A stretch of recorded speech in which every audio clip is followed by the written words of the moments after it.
The long-awaited premiere of Dragon Ball Daima has finally come and gone, and with episode 1 came a lot of thought-provoking and controversial reveals and statements, as Daima has already begun to vastly expand on Dragon Ball's already huge world, with revelations and lore about the Demon Realm being revealed, new rules that further complicate potara fusion, new Dragon Balls, and even the origin of the Namekians. With just one episode, Daima has already left its mark for better or for worse. So join me as we explore and break down a lot of the new revelations and lore being revealed in Dragon Ball Daima Episode 1. As soon as the episode begins, we see Goma and Dagesu looking at the events of the Majin Buu saga, which was reanimated and looked fantastic by the way. But during this exchange, we learned several new key facts and lore about the Demon Realm and some other things as well. Daima really wasted no time in giving us this information. One of the very first things we learn is that there is also a set of Dragon Balls inside of the Demon Realm, a total of 3. And Goma and Dagesu revealed to us that each Dragon Ball is protected by a Tamagami, a powerful warrior. We learned very little about the Tamagami other than that their main purpose is to protect the Dragon Balls in the Demon Realm. This is yet another new set of Dragon Balls introduced in modern Dragon Ball. In the original manga, we had the Namekian and Earth Dragon Balls, but with modern Dragon Ball, including Dragon Ball Super and Dragon Ball Daima, we've also seen the Super Dragon Balls, the Dragon Balls used in the Granola arc, and now the Dragon Balls in the Demon Realm, which I'm sure we'll see come into play at some point here later in the series. But another very interesting thing that we also learn is that Dagesu and his sister Arinisu are actually the siblings of the Supreme Kai Universe 7 Shin. Now, Dagesu and Arinisu themselves aren't Supreme Kais, I don't believe. From what we know so far, they are most likely Makaio Shin, which I hope is a concept that Daima will further explore. But with this reveal, I'm also left asking, are all Supreme Kais related and considered siblings, or are these 3 a special case? Because we've never seen any of the Supreme Kais in the series thus far refer to any of the other Kais as their brother or sister. So maybe it's possible that Shin, Dagesu, and Arinisu were all born at the same time, and that itself is what makes them siblings? And another reveal that's also been making the rounds, which could be pretty significant for the overall course of Dragon Ball as a series, pertains to the pointy ears ordeal. While watching Goku and Majin Vegeta fight during the Buu saga, Dagesu and Goma wonder how they can be so powerful, so they question if they're actually Majins. But it's revealed that they can't be Majins because their ears are round, implying that all Majins have pointy ears. And this is touched on later in the episode that I'll touch on later. But now there's some reason to believe that many people that we've seen in Dragon Ball that have pointy ears could have originated in the Demon Realm, including what could have been the biggest reveal in the episode, that being about the Namekians. We've learned new bits and pieces of lore regarding the Namekians' origins over the years, but now we are learning significantly more about their origin and where they came from. To reveal that the Namekians are actually from the Demon Realm. This reveal is carried out in a way with Goma and Dagesu being surprised to see Namekians as they look at the flashbacks of the Buu saga. They even reveal that they've been looking for Namekians in the past and never managed to find any other than Neva, who is a Namekian living in the Demon Realm. This leads us into what Goma calls the evil third eye. Goma is already putting his plan into motion to gather the Earth Dragon Balls and make a couple of wishes, and one of these wishes he wishes to use to obtain the evil third eye, or the Tertian Oculus, if I'm saying that correctly. Now we learn sparingly little about this mysterious evil third eye, but it is clearly an artifact or an object or an item that will play a significant part later in the series, perhaps even in the final battle to bridge the gap in power with the Saiyans. Goma reveals that the evil third eye was passed down from Demon King to Demon King, and whoever placed it on their forehead would be granted an unbelievable amount of power, making them far stronger than they currently are. If you look at Dabura for example, who we know is approximately on the same level as Perfect Cell from the Cell Saga, which can vary depending on what power scalars you may talk to. Imagine if Dabura had this evil third eye during the events of the Buu saga.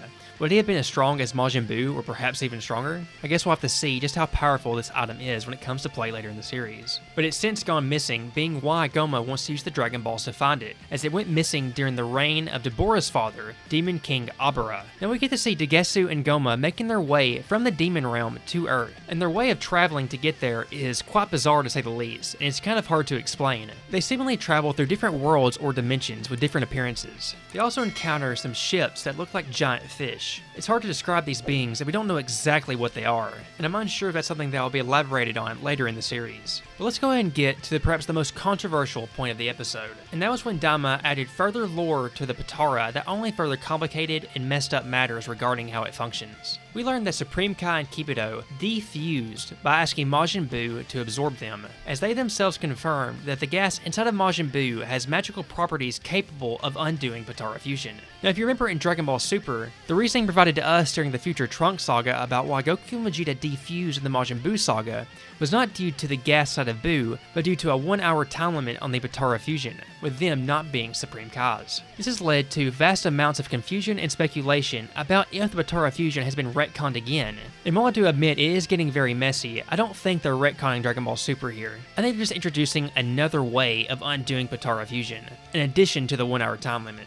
But I do think the way it was handled was quite messy, and it could have been handled in a much cleaner fashion that could have reduced confusion and made things more streamlined. Dragon Ball has always kind of struggled with things like that. These minor details that seem innocent in the moment, but you can actually find out that they contradict other things in the series if you just dig a little bit deeper. I do personally believe that Kibito and Supreme Kai will probably fuse back into Kibito Kai by the end of the Demon Realm, this being to properly set them up to still be fused for the beginning of Dragon Ball Super. But now at this point in the episode, Goma and Dagesu have gathered the Dragon Balls and are on Kami's lookout ready to make a wish. But in this moment, they reveal to Dende that he is also from the Demon Realm. They try to convince him of this by telling him to look at his ears as they are pointy. Now this gives off a heavy implication that all characters in Dragon Ball with pointy ears are inherently from the Demon Realm. What's interesting about this is that Mr. Popo, who also has pointy ears, is also in this shot. And there are a plethora of characters that have appeared throughout the series in Dragon Ball that have pointy ears.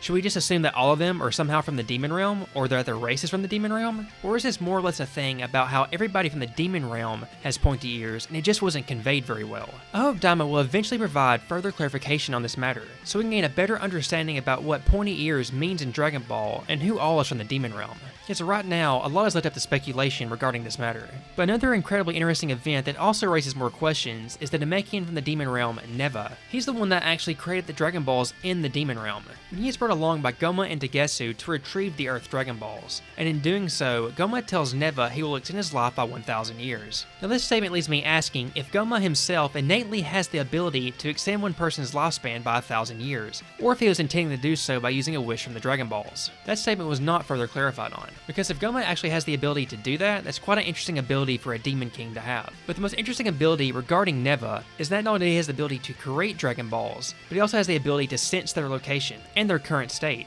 as he is perfectly aware that a wish has recently been made and that the Dragon Balls of Earth are currently stone. But this fact doesn't inhibit him any, as Neva also has the ability to retrieve the Dragon Balls from afar, calling all 7 of them to him at the lookout. But what's perhaps an even more impressive ability is that Neva manages to restore the Dragon Balls from stone to their normal state right then and there on the lookout. This raises yet another set of questions. Can Neva do this endlessly? Can you have Shenron grant a wish, Dragon Balls turn to stone, and then he just turn them back to normal to have yet another wish granted? Or is there a limit on how much he can do it? And also, is this something that Dende can learn to do? As Dende has never showed a mastery of the Dragon Ball anywhere close to this extent. Now, Neva is an elderly Namekian, and perhaps that is why he's so good at it. Or perhaps in his ability lost to time, the only known by the Namekians from the Demon Realm, being why Kami and Dende might not have known it. That's another ability I would like further clarification on. But overall, I think the overall biggest reveal from Dragon Ball Daima Episode 1 is the origin of the Namekians. With Dragon Ball Super and Dragon Ball Daima, we've been getting more and more information regarding the Namekians. We've also been seeing more and more new sets of Dragon Balls come into play, and revealing that the Namekians are actually from the Demon Realm originally before they spread out to Universe 7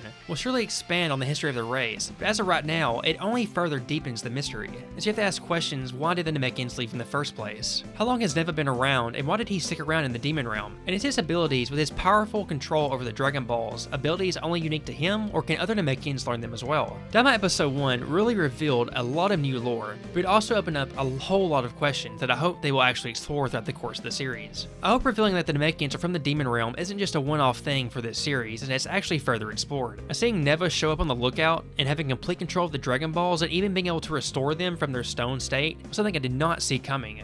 But it seems that Dragon Ball is keen to keep expanding on the lore of not only the Demon Realm and the Namekians, but much, much more.